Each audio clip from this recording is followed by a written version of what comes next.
Hello everyone, welcome to my channel students. पिछली class में अपन ने मैक्रो इकोनॉमिक्स में क्या पढ़ा था। अपन ने factor of production, factor of services क्या क्या होते हैं वो पढ़ा था और उसका मैंने एक एग्जाम्पल बताया था आपको। नेक्स्ट मैंने फैक्टर सर्विस में क्या क्या इनकम होती है वो बताई थी। फिर मैंने सबसे इम्पॉर्टेंट टू सेक्टर इकोनॉमी आपको बताया था। फैक्टर मार्केट क्या होता है, प्रोडक्ट मार्केट क्या होता है, उसके फीचर्स।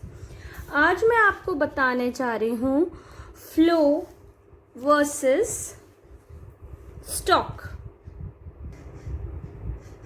अब ये जो फ्लो वर्सेस स्टॉक है, फ्लो मतलब क्या होता है, स्टॉक मतलब क्या होता है, मैं आपको ये बता देती हूँ। अब मान लीजिए एक यहाँ पे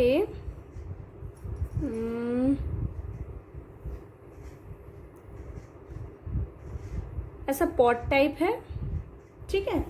अब ये पॉट टाइप है या वेल मान लो इसको, राइट, इसको वेल मान लेते हैं अपन, ठीक है। अब ये वेल है और ये आपका यहाँ से बारिश हो रही है, रेन हो रही है, रेन। अभी बारिश का सीजन है तो अपन रेन मान लेते हैं।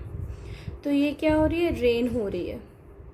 तो ये जो बारिश हो रही है, ठीक है, ये बारिश हो रही है यहाँ पे और ये भरता जा रहा है, ये भरता जा रहा है। तो ये जो भर रहा है, ठीक है, ये एक लेवल तक भरेगा, यहाँ यहाँ यहाँ यहाँ यहाँ यहाँ यहाँ, और यहाँ से ये बारिश हो रही है। तो ये जो भर रहा है इसको अपन बोलेंगे स्टॉक, ठीक। और ये जो रेन हो रही है इसको अपन बोलेंगे फ्लो, ठीक। फ्लो और स्टॉक इसे बोलते हैं।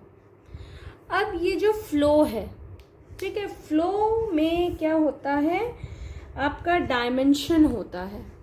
फ्लो में क्या होता है, आपका डायमेंशन होता है। मतलब एक फ्लो मतलब मान लो इस समय से इस समय तक, मतलब ये बारिश कब तक हो रही है, मान लीजिए दोपहर के 1 बजे से लेकर शाम के 5 बजे तक बारिश हो रही है, ठीक है। और ये इतना कब तक भर गया तो अपन को ये तो मालूम नहीं है भैया कितना भर गया, तो अपन ये लिख देंगे 5 बजे तक। 5 बजे तक ये पानी यहाँ तक भर गया। तो ये जो पानी यहाँ तक भर गया या आपका स्टॉक हुआ। तो ये जो स्टॉक होता है बेटा, इसका कोई डायमेंशन नहीं होता, ऑफ टाइम, ठीक है, नहीं होता है। पर रेन का क्या होता है, रेन का डायमेंशन होता है, ठीक है, एक ड्यूरेशन होता है। जैसे अपन वीडियो बनाते हैं तो वीडियो में अपना क्या होता है, वीडियो में एक टाइम से लेकर टाइम तक, मतलब हमने 5 मिनट का वीडियो बनाया कि 10 मिनट का वीडियो बनाया, पर एक जो फोटो अपन क्लिक करते हैं वो पर्टिकुलर टाइम होता है, 1 सेकेंड में मान लीजिए एक टाइम पर ही अपन ने वो फोटो खींची है। तो ये क्या होता है, फ्लो और स्टॉक में। अब मैं आपको इसका डिफरेंस बता देती हूँ। अब इसका पहले मीनिंग देख लीजिए आप। स्टॉक का मतलब क्या होता है, stock means that quantity of an economic variable which is measured at a particular point of time. मतलब साल के अंतिम में अपन ने बता दिया कि भैया 100 कुंटल अपने गेहूं बने हैं कि 50 कुंटल बने हैं कि 200 कुंटल बने हैं। तो स्टॉक एक पर्टिकुलर टाइम पर पता चलता है। अब ये जो फ्लो है, flow is that quantity of an economic variable which is measured during a period of time. अब ये जो फ्लो होता है वो क्वांटिटी होती है इकोनॉमिक वेरिएबल की, जो मेजर होते हैं पूरे साल भर, ठीक। अब मैंने आपको यहाँ पे भी बताया था स्टॉक का क्या होता है, कोई भी डायमेंशन नहीं होता है। और जो फ्लो होता है, फ्लो का डायमेंशन होता है, हर घंटे में आप बता सकते हैं कि कितना फ्लो हुआ, या हर दिन में अपन बता सकते हैं कितना फ्लो हुआ, या हर महीने में बता सकते हैं, या हर साल में बता सकते हैं। अब नेक्स्ट पॉइंट है क्या, stock is a static concept. अब स्टैटिक मतलब क्या होता है? स्टैटिक, ठीक है, स्टैटिक मतलब होता है बेटा स्टेबल रहना, मतलब बिना हिले। स्टॉक अब स्टेबल हो गया ना कि 50 क्विंटल है कि 10 क्विंटल है, 100 क्विंटल है, 500 क्विंटल है, जैसा भी, तो स्टेबल हो गया, मतलब स्टैटिक कंसेप्ट होता है।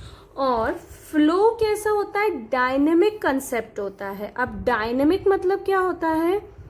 मूवेबल, मतलब आज अगर 1 किलो है तो कल 10 किलो भी हो सकता है, फिर परसों 50 किलो भी हो सकता है, फिर 1 महीने बाद 100 किलो भी हो सकता है, तो कुछ भी हो सकता है। तो फ्लो जैसे बताया मैंने, बारिश अभी इतनी, फिर इतनी, फिर इतनी, फिर इतनी, ऐसे ही।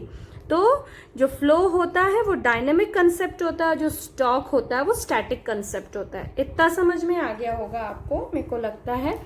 अब मैं आपको इसके एग्जाम्पल बता देती हूँ।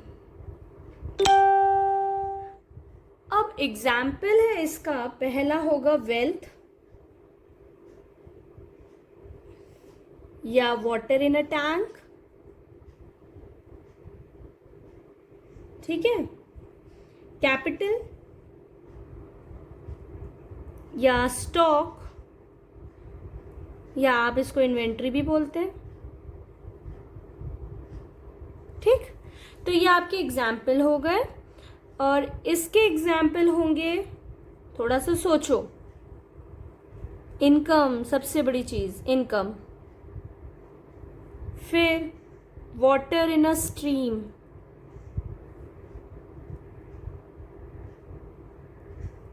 चेंजेस इन इन्वेंट्री,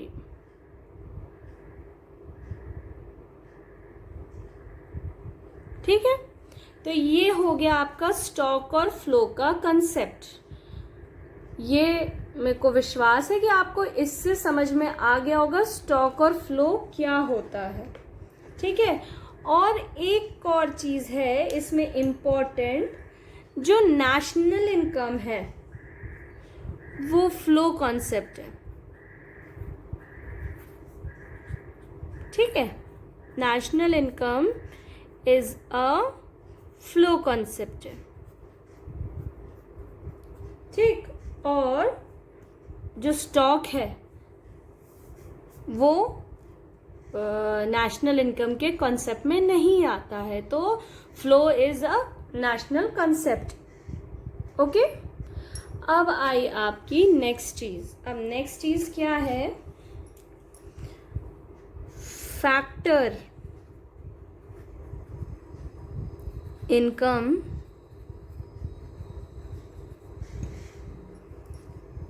किसके बीच में लड़ाई? फैक्टर इनकम और ट्रांसफर इनकम। इनकम भी बोल सकते हैं इसको अपन, या पेमेंट भी बोल सकते हैं बच्चे, ठीक। तो फैक्टर इनकम और ट्रांसफर इनकम या ट्रांसफर पेमेंट क्या होता है? अब ये जो फैक्टर इनकम होता है स्टूडेंट्स, फैक्टर इनकम आपका होता है मेहनत की कमाई। इसको आप लिख सकते हैं मेहनत की कमाई, ठीक है। इसको बोलते हैं फैक्टर इनकम, ठीक है। और ये जो ट्रांसफर इनकम या पेमेंट होता है, ये कौन सी कमाई होगी भाई? अब सोचो, अगर ये मेहनत की कमाई है तो ये फ्री वाली कमाई बोल सकते हैं अपन इसको, फ्री फोकट वाली कमाई, ठीक है। और ये जो आपकी होती है फैक्टर इनकम, फैक्टर इनकम को क्या बोलते हैं? बायलैटरल। बाय मतलब दो, टू वेज।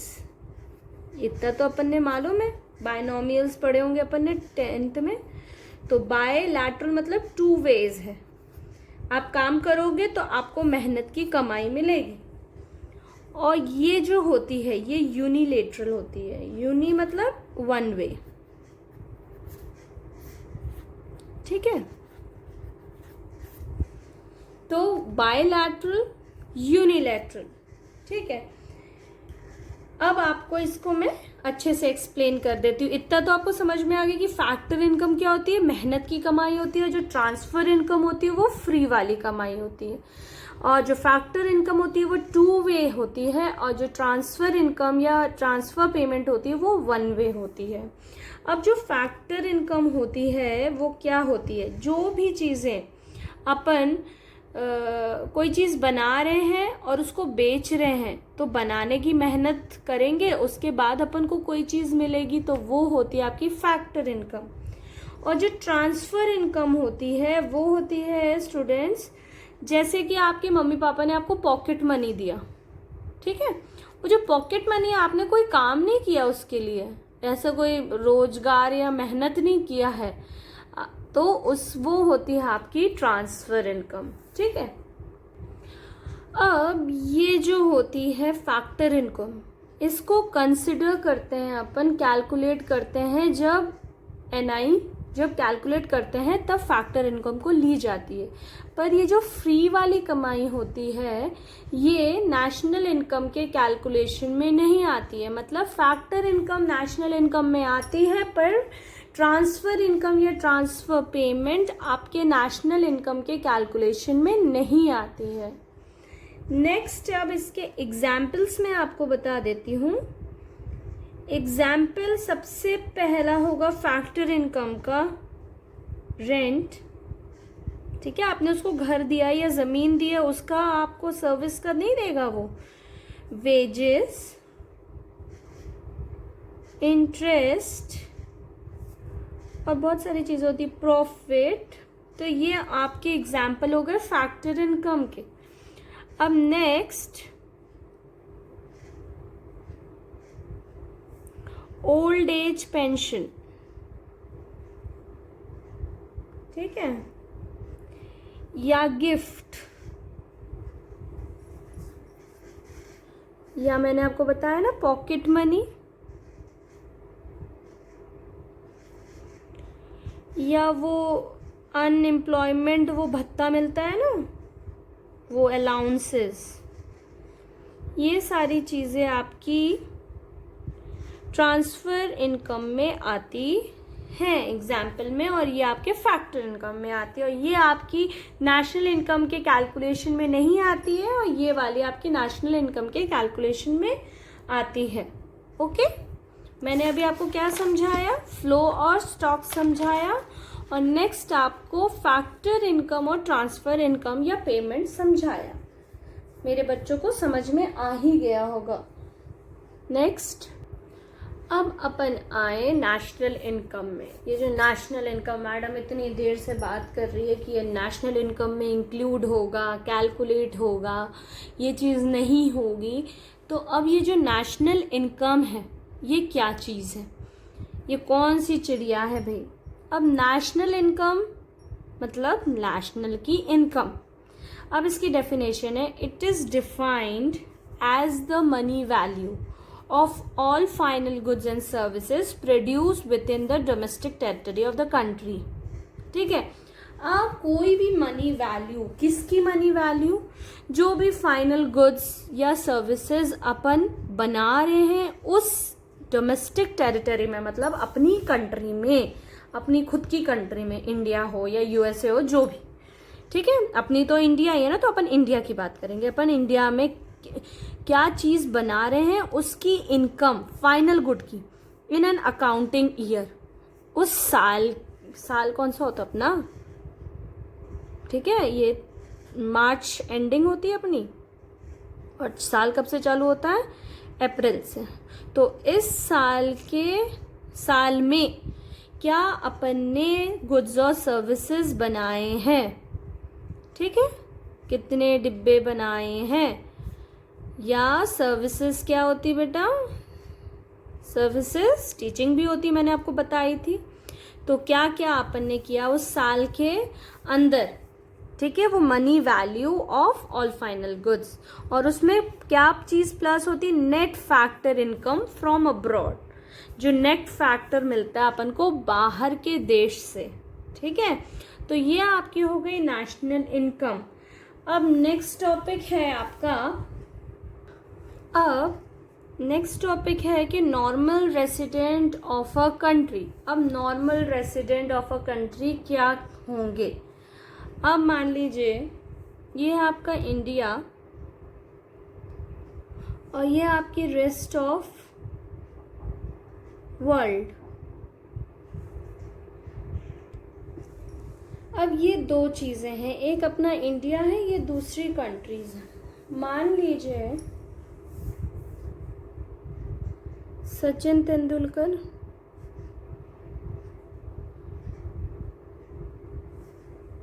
ये बाहर खेलने गया है, ठीक है। ये मान लीजिए मोहन ये बाहर रहने गया है, काम पे गया है, रहने नहीं बोल सकते पर काम पे गया है। और यहाँ पे राम श्याम ये सब यहीं पर काम कर रहे हैं, ठीक है। अब a resident is said to be a person और अ इंस्टीट्यूट। जो रेसिडेंट होता है या तो उसको पर्सन बोल भी सकते हैं और इंस्टीट्यूट भी बोल सकते हैं, ठीक है। जैसे कि इंडिया में क्या है, पीटर इंग्लैंड है ना, ये इंडिया की है, नाम बड़ी इंग्लैंड है पर है ये इंडिया की, ठीक है। ये इंस्टीट्यूट है, ठीक है। Who ordinarily resides in a country, जो कंट्री में रहता है, एंड हु सेंटर और economic interest lies in that country, जिसका दिल, इकोनॉमिक इंटरेस्ट को आप समझिएगा, जिसका दिल इंडिया में या उसकी खुद की कंट्री में भी है, ठीक है। मान लीजिए ये इंडिया है, ये रेस्ट ऑफ द वर्ल्ड है। अब इंडिया में श्याम, राम, पीटर इंग्लैंड, जैसे कि मैकडॉनल्ड्स, मैकडी आपका, फिर और कौन कौन सी हैं आपकी, कौन सी है यार, टाटा की कंपनी है, ठीक है, फोर्ड है, ठीक, और क्या है, डोमिनोज, ठीक है। तो ये सारी कंपनीज है, ठीक है। और ये लोग जो हैं सचिन तेंदुलकर, मोहन या विराट कोहली, ठीक है, ये सारे लोग यहाँ पे बाहर गए। पर ये जो लोग हैं राम श्याम, पीटर इंग्लैंड या आपके टाटा, सचिन तेंदुलकर, मोहन, विराट कोहली, इनका क्या दिल इंडिया में ही है ना, ये इंडिया के लिए ही काम कर रहे हैं ना बाहर जाके भी। तो ये इनका दिल को क्या बोलेंगे अपन, दिल तो बोल नहीं सकते इकोनॉमिक वर्ड में, तो अपन क्या बोलेंगे, इनका इकोनॉमिक इंटरेस्ट इंडिया में ही है, ठीक है। तो normal resident of a country जो होते हैं या नॉर्मल रेसिडेंट, इनको कहा जाता है। मान लीजिए ये जो है मैकडॉनल्ड या डोमिनोज, ये अपनी कंट्री के लिए काम कर रहे हैं, तो इनको अपन अपनी कंट्री का इकोनॉमिक इंटरेस्ट नहीं बना सकते। ये यूएसए की कंपनियां हैं तो ये यूएसए के लिए सोचेंगी, इनका इकोनॉमिक इंटरेस्ट कहाँ होगा, इनका दिल कहाँ होगा, यूएसए में होगा। तो जो अपनी कंट्री के लिए है वो अपने लिए ही काम करेंगे, अपने इकोनॉमिक इंटरेस्ट के लिए ही काम करेंगे, ठीक है स्टूडेंट्स। मैंने आज आपको इतना समझा दिया है, ठीक है। मैं थोड़ा थोड़ा टॉपिक इसलिए समझा रही हूँ क्योंकि आपको अच्छे से याद हो जाए। फ्लो और स्टॉक समझा दिया, factor income, transfer income, national income, normal resident of a country, ये समझा दिया है। फिर अपन कल मिलते हैं। Okay, take care, bye, have a nice day बेटा, एंड स्टे एट होम।